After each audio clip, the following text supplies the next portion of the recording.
여러분 안녕하세요. 오박사의 공연예술 이야기 208회입니다. 자, 이번 회에는 희귀 자료 하나를 좀 여러분들께 소개해 드리도록 하겠습니다. 무용가 최승희 있죠. 일제강점기 동안 국제적인 명성을 쌓았고, 그래서 우리 민족의 자부심이 되기도 했던 여성입니다. 그런가 하면 한편으로는 친일 행각 때문에 광복 이후의 조국에서 활동할 기회를 갖지 못했던 사람이기도 합니다. 제가 볼 때는 전형적인 근대인인 최승희는 남한에서의 이승만을 중심으로 한 자본주의적 근대화에 복무할 것인가, 아니면 북한에서의 김일성을 중심으로 하는 사회주의적 근대화에 봉사할 것인가를 고민하다가 자기 남편 안막을 따라서 월북을 합니다. 그리고 한동안 남한에서는 그녀가 언급이 되질 않았죠. 역시 최승희도 냉전이 해소된 다음에 남한 사회에서 재관심과 재연구의 대상이 되었습니다. 그래서 최승희에 대해서 쓴 글도 많아지고 최승희 자신이 쓴 글들에 대한 발굴도 많이 이루어지게 되었는데요. 이번 회에는 최승희 연구에 있어서 전문가 중의 한 분이신 이영란 선생이 엮은 책에 실려있는 최승희의 단편소설 하나를 읽어드리도록 하겠습니다. 야담이라는 잡지가 옛날에 있었습니다. 그 야담 4권 1호에 실린 최승희의 전선의 요화라는 제목의 아주 짧은 소설입니다. 이 소설은 최승희가 서구로 해외 공연을 떠나기 전에 야담에 보내어서 실은 것이라고 합니다. 그러니까 1937년에 지은 작품이 되겠습니다. 이영란 선생이 엮고 나눔사에서 나온 근대무용의 선구자 최승희 예술과 글이라는 제목의 책에 실려 있는데요. 이 책에 실려 있는 그대로 제가 한번 읽어보도록 하겠습니다. 그러니까 여러 가지 어휘들이나 또 그 어휘들의 표기가 오늘날의 우리의 것들과는 사뭇 다릅니다. 그래서 텍스트를 눈으로 확인하시면서 들어보셔야 글의 의미가 잘 이해되고 글이 묘사하는 것들이 머릿속에 그려지실 텐데요. 이러한 문제가 있는 가운데에서도 최승희의 표기 그대로 제가 한번 읽어보도록 하겠습니다. 최승희는 서구적 근대를 선망하고 있는 사람이었고 열망하고 있는 사람이었습니다. 그래서 근대의 실현에 매몰되어 있는 사람이었습니다. 즉 자신이 생활하고 있는 시대의 역사를 객관적으로 보고 분석할 만한 능력은 되지 않았던 사람인 것 같습니다. 자신의 예술적 성공이나 예술적 업적에 시야가 국한되어서 신중하지 못한 행보도 보였던 사람인데요. 북한에서의 그의 행적을 보아도 그런 점들을 알 수가 있습니다. 아무튼 그녀의 이러한 경향은 이 소설 창작에도 나타나고 있는 것 같습니다. 최승희는 철저히 일본 국민으로서 러시아 사람에 대한 소설을 쓰고 있는데요. 이 소설만 놓고 보면 그녀가 대단한 문학적 기량을 보이고 있지는 않습니다. 아직 나이나 식견이 충분치 않은 때에 창작된 작품이기 때문이기도 할 것이고, 또 그녀가 주로 관심을 가졌던 분야는 희곡적인 형태의 무용 대본이었기 때문에, 혹은 서사시적 형태의 무용 대본이었기 때문에 아무래도 소설에서는 언급할 만한 성과를 거두고 있지는 못한 것 같습니다. 흥미로울 수도 있는 하나의 희귀 자료를 동학들께 소개해드린다는 의미를 부여하면서 최승희의 소설을 여러분들께 소개해드리도록 하겠습니다.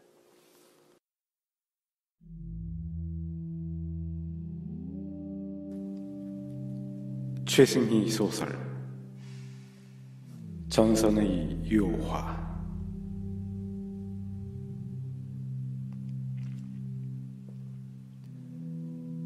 1904년 11월 하비빈의 봄은 치웠다. 그러나 젊은 쿠르케위치의 생활은 따뜻하고도 풍성하였다. 쿠르케위치는 오랜 독신 생활과 작별하고 자그마한 잡화상 가게와 그리고 거기두기는 너무나 곱다고 소문이 높은 신부 하리토나를 얻었다. 남편은 아내를 열렬히 사랑하고 아내는 남편에게 온갖 정열을 바치니 볕은 이 두 사람 때문에 빛나고 밤은 이 두 사람 때문에 찾아오는 듯했다. 그야말로 글자 그대로 꿀과 같이 달고 즐거운 날이 흐르는 것이었다. 그러나 역시 행복이라고 하는 것은 너무나 빨리 없어지려는 환영에 지나지 않는 것을 두 사람은 알지 않으면 안 되게 되었다. 두 사람은 영원한 길인지도 모를 리별을 하지 않으면 안 될 무정한 운명의 방문을 받은 것이었다.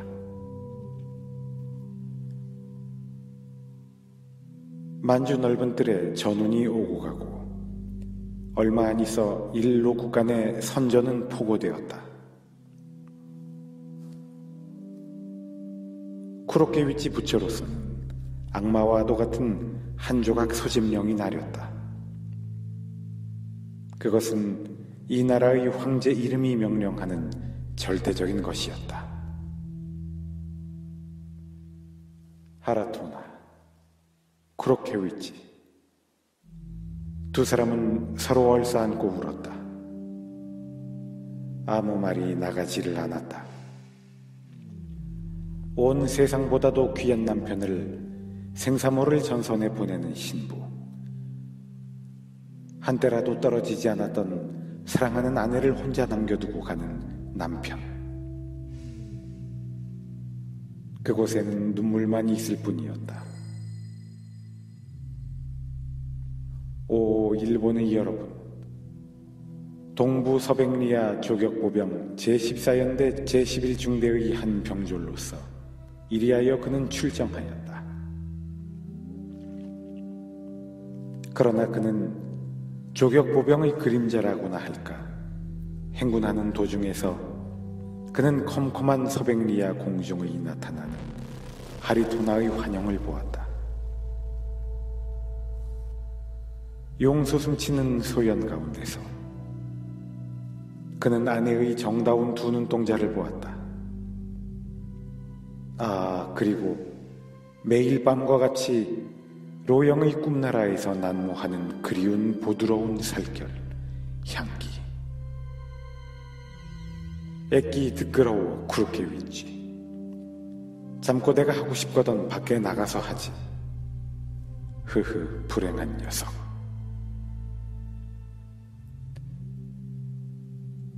이러한 냉소를 뒤집어 쓰면서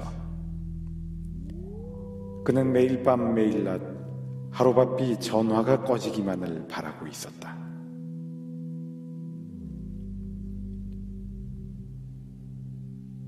조국 러시아가 이기거나 지거나 그이에게는 상관이 없는 일이었다.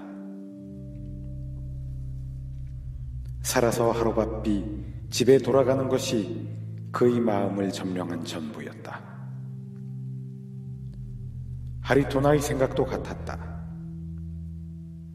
더욱이 18살의 가넓은 여자의 손 하나로서는 가게를 제법 보아나갈 수도 없었다. 넋 잃은 것 같은 매일이었다.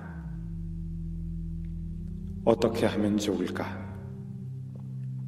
그런 생각을 하고 있는 어느 날, 그렇게 위치한테 소식은 종종 있어. 하리토나를 찾아와 묻는 사람은 남편의 아는 사람, 젊은 철도기사 콜스키였다. 이 아낙네는 잠자코 고개를 끄덕일 뿐.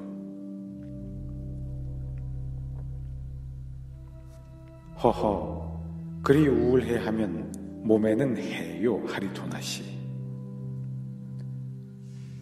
젊은 철도기사는 쾌활하였다. 어떻고 오늘 밤 여럿이서 모여서 놀면 고맙습니다마는 이 한마디가 어떻게 힘이 드는지 대답하는 소리도 가느다게.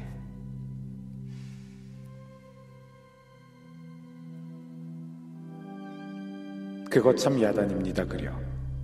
그러면 몸에 제일 큰 일이요. 차라리 전선에 당신도 가시지요. 의외의 말을 꺼냈다. 네, 그럴 수가.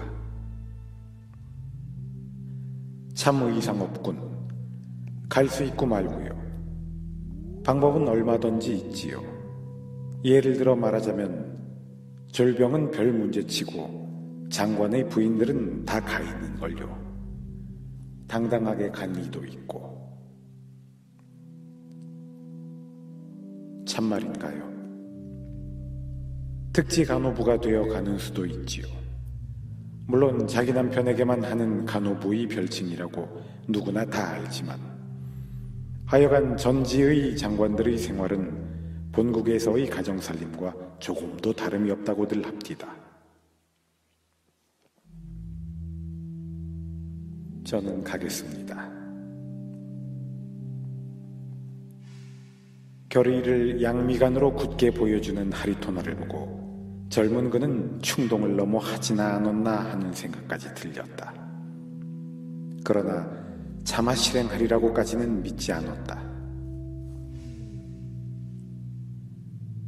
2, 3일 후 재차 찾아온 이 젊은 철도기사는 문 닫혀 있는 가게 앞에서 눈을 둥글리며 중얼거렸다. 저런 형편없는 짓은 줄은 하리토나도 모르는 배 아니었다. 그 이상 더 깊이 생각하려고도 하지 않았다. 다만 남편을 만나고 싶은 것, 그것뿐이 마음의 전부였다. 하리토나의 고난의 나그네 길 하비빈에서 여순까지는 멀고 고래워 어느 때는 목숨도 위험하였다. 그래도 하리토나는 간다. 그는 남장하였다. 그는 병사 수송 화차에 몰래 탔다. 그는 군마 유송 화차의 볏짚 속에서도 잤다. 야습, 공복, 피로, 천신만고의 연고행은 계속된다. 마침내 하리토나는 여순에 도착하였다. 그는 남편에게 면회를 청하였다. 그러나 허락할 리는 만무하였다. 그는 중대장에 면회를 청하고 간언하였다. 그러나 안 된다 한다. 장관들은 부인들을 데리고 전선에 와서 있다. 제정 러시아의 군율은 이렇게도 문란하였지만은 일병 쫄에게 그리워서 멀리 온 여성을 쉽게 면회는 시키지 않았다. 그러나 하비빈서 온 그 여자다. 목숨을 떼어 바치고 온 하리토나다. 그는 이틀 동안이나 중대장에게 울면서 부탁했다. 오 하라토나, 그렇게 있지. 드디어 그 결과 두 번째 서로 얼싸안고 울 수 있게 된 두 몸이었다. 전율한 가운데서의 행복. 그러나 그것은 짧았다. 용맹 과감 세계에 울리우는 극동의 소국의 군사는 여순을 포위하고 탄환의 꽃다발을 마친 것이었다. 로군들은 고경에 빠졌다. 하리토나는 억지로 중대장을 설복하여 남장한 어깨에 총을 얹고 남편과 같이 전선에 섰다. 203 고지 포루의 방비, 그것이 그 여자의 임무였다. 오 조국의 짠다크, 하리토나, 하리토나, 용감한 우리의 소부. 사기는 고무되고 그 여자가 소속된 일대는 가장 용맹하게 싸웠다. 중대장은 고소하였다. 무엇이 어떻게 될는지 모르겠네. 여자의 마음, 세상에 이렇게까지도 불가해함은 없으리. 그는 아프리카의 사막과도 같이. 이렇게 어떤 시인은 읊었다. 쿠로케위치는 부상하여 입원하였다. 그때 하리토나의 태도는 표변한 것이었다. 목숨까지 바치어 사랑한 남편의 병고를 위안해주는 대신 그 여자는 무엇을 하였는가? 어제 짠다크는 오늘은 요부가 되고 군의 해충으로 변하였다. 중대장을 비롯하여 중대 소속인 사관이 개미와 같이 하리토나의 주위로 모였다. 이 남자들은 향기로운 과실의 금줄이었던 것이다. 그것이 뜻하지 않은 곳에 있었던 것이다. 하리토나는 장녀로 변하고 매일 밤의 꿈을 매일 밤의 남자의 두 팔에서 꾸었다. 탄우 가운데서의 도색의 꽃, 이상하게 로영의 꿈에 피는 이 물란이여. 여순 함락은 가까웠다.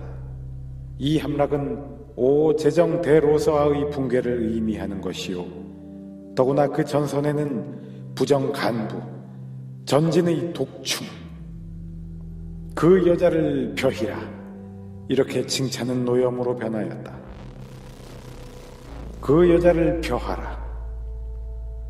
그러나 상관들의 그것은 계집이 아닌가. 쫄병들은 이를 가렸다. 그러나 요화도 짧았다. 하리토나의 죽을 날이 왔다. 일본군의 과감한 맹격은 밤을 낮으로 낮을 밤으로 계속되었다.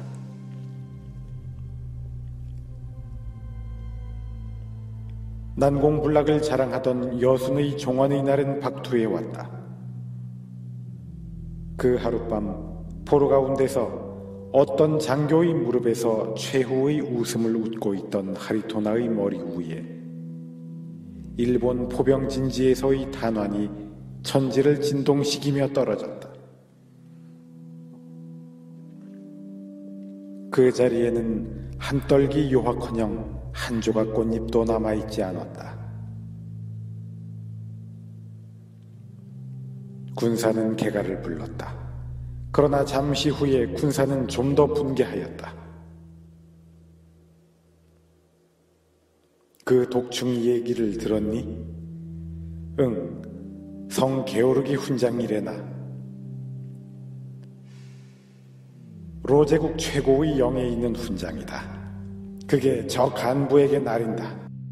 나는 못 믿겠네. 그러나 사실은 사실이지. 중대장의 허위 구신이다. 장교들의 추행을 감추려고 한 것이지. 그래도 좋다. 그러나 우리들에게는 무엇이 있느냐? 로국을 위하여 신명을 도하여 싸운 우리들에게는 누가 그들의 분개를 책망하랴. 그들의 말과 같은 중대장의 보고도 그런 결과를 보게 된 거였다. 오 간부에게 빛나는 성 게오르기 훈장, 항상 제1선의 위험지대를 치고하면서 장병을 돕고 섬섬옥수 총을 잡고 적병에게 대하고 용감 몸을 던져 일신의 위협을 돌보지 않은 수염 있는 남자로 하여금 놀랠 일만큼 한 위대한 공적을 소과는 이러한 의미의 글이 중대장의 구신서 가운데 있었다.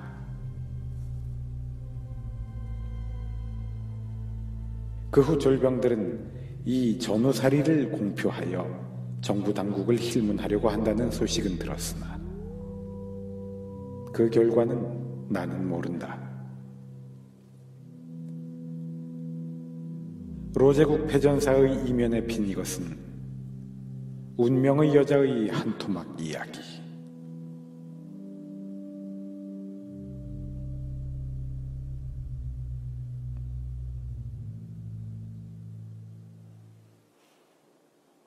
기자, 이것은 최근 도구하는 조선이 낳은 세계적 무희 최승희 여사가 도구전 특히 집필한 것이다.